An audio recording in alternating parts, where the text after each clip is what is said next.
Baik, di sini Ibu akan menjelaskan terlebih dahulu tanggapan terhadap buku itu apa ya. Jadi, tanggapan terhadap buku adalah evaluasi atau pendapat seseorang terhadap membaca sebuah buku. Tujuannya untuk mengapresiasi buku, memberi kritik atau saran, menyampaikan ide yang berkaitan dengan buku tersebut. Sudah paham atau belum? Belum.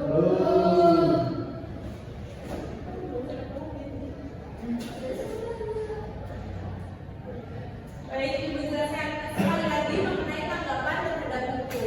Jadi, tanggapan terhadap buku adalah evaluasi atau pendapat seseorang setelah membaca sebuah buku.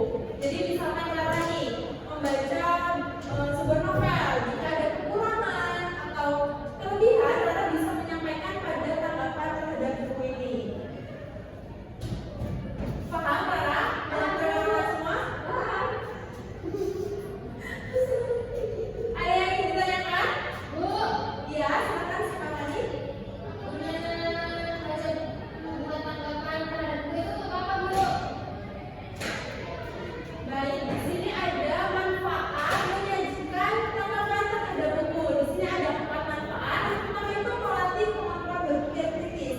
Jadi setelah kita membaca buku, kita akan berpikir nih, apa kekurangannya, apa kelebihannya, dan apa yang terdapat di dalam buku ini kita bisa sampaikan pada tanggapan terhadap buku.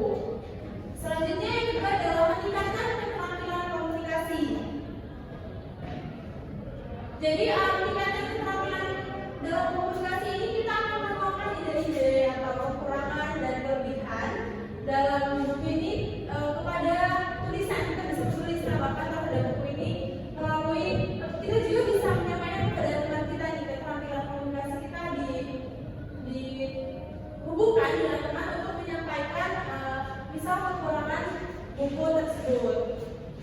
Selanjutnya memberikan wawasan kepada orang lain tentang isi buku. Jadi kita bisa memberikan spoiler ya bahasanya ya, isi dari buku tersebut itu apa, kita bisa menceritakan kepada teman kita atau kepada misal adik kita begitu. Selanjutnya adalah menjadi ajang diskusi yang produktif. Nah, misal nih Rara, Rizky dan Alia membaca satu buku yang sama. Jadi kalian bertiga itu bisa saling berdiskusi untuk membicarakan isi dari buku tersebut. Ini tadi pertanyaan disimak tadi ya, yang manfaat dari menyajikan tanggapan buku. Sudah paham? Baik, selanjutnya ada struktur tanggapan terhadap buku. Di sini ada 4 poin. Yang pertama ada identitas buku. Jadi identitas buku ini meliputi judul buku, penulis, penerbit, tahun terbit juga. Yang kedua isi buku atau ringkasan, yaitu berisikan poin-poin penting dalam buku.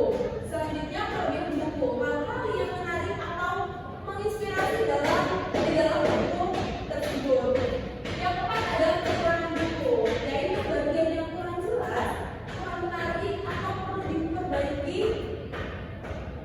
saat kita setelah kita membaca buku tersebut. Jadi kita bisa menyampaikan kekurangan dan kelebihannya pada tanggapan terhadap buku.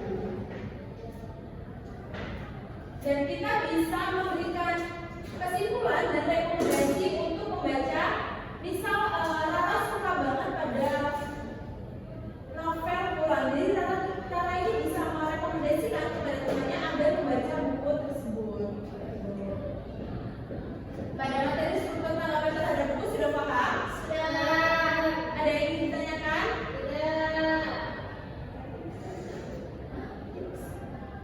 Ibu tipsnya gimana, Bu, biar kita dalam paham kerjanya? Rara meminta tips untuk menulis tanggapan terhadap buku ya. Baik, di sini Ibu akan menjelaskan beberapa tips, yaitu tips menyajikan tanggapan terhadap buku. Di sini ada 5 tips. Pertama itu ada baca buku secara menyeluruh. Jadi kita harus membaca buku itu dari bagian awal sampai akhir. Jangan ada yang kelewat satu pun. Itu akan membuat kita kehilangan makna atau yang ingin disampaikan dari buku tersebut. Selanjutnya pahami konteks dan tujuan penulisan buku. Selanjutnya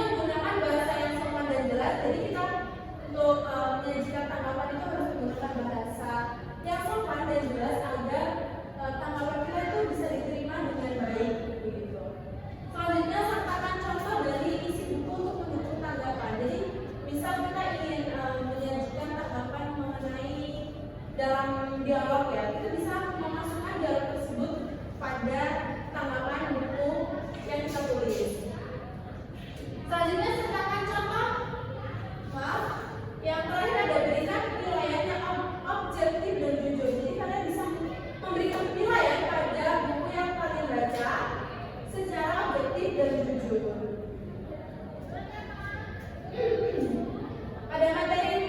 Pada tips menyajikan tanggapan, apakah sudah dipahami sebenarnya? Semoga bisa membantu ya nantinya untuk menulis menyajikan tanggapan di buku.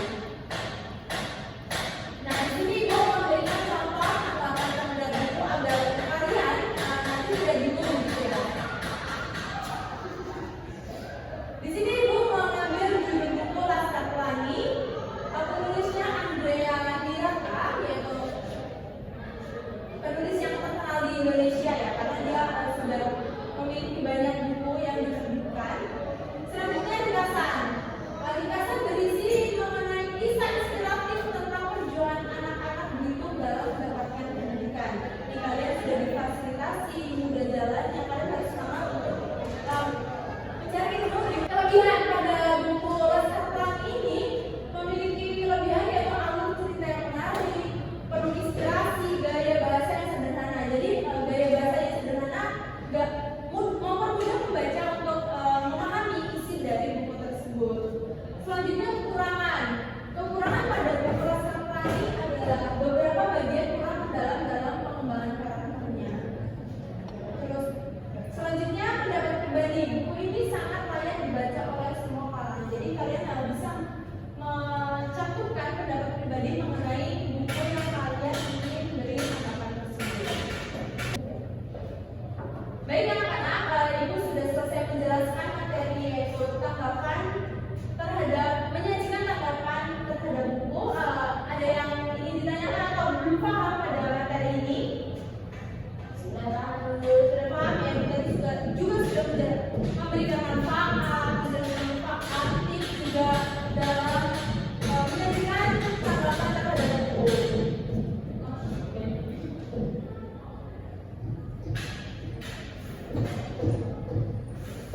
Baik, Ibu kira sudah memahami materi yang Ibu sampaikan dengan baik.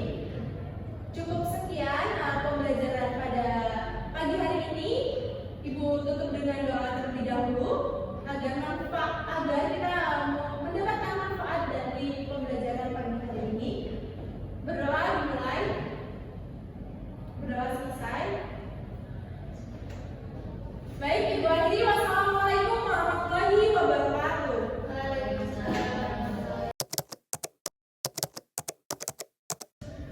Selamat pagi, perkenalkan nama saya Martin Hamurang Pulu. Saya selaku observasi lisan dari saudara Dwita.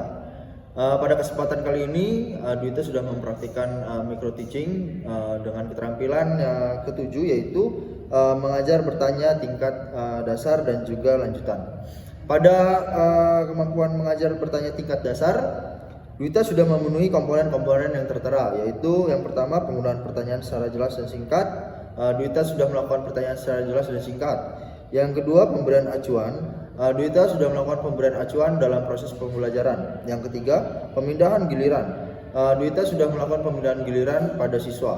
Yang keempat, pemberian waktu berpikir. Pada proses pembelajaran, Dwita memberikan waktu untuk berpikir. Selanjutnya, pemberian tuntunan. Dwita sudah melakukan pemberian tuntunan dengan siswa. Selanjutnya pemusatan perhatian. Selanjutnya Dwita sudah melakukan pemusatan perhatian dalam proses pembelajaran. Dan yang selanjutnya yaitu komponen keterampilan dasar mengajar bertanya tingkat lanjut. Dwita sudah melakukan dengan baik proses komponen tersebut. Yang pertama yaitu pengubahan tuntunan tingkat kognisi dalam menjawab pertanyaan.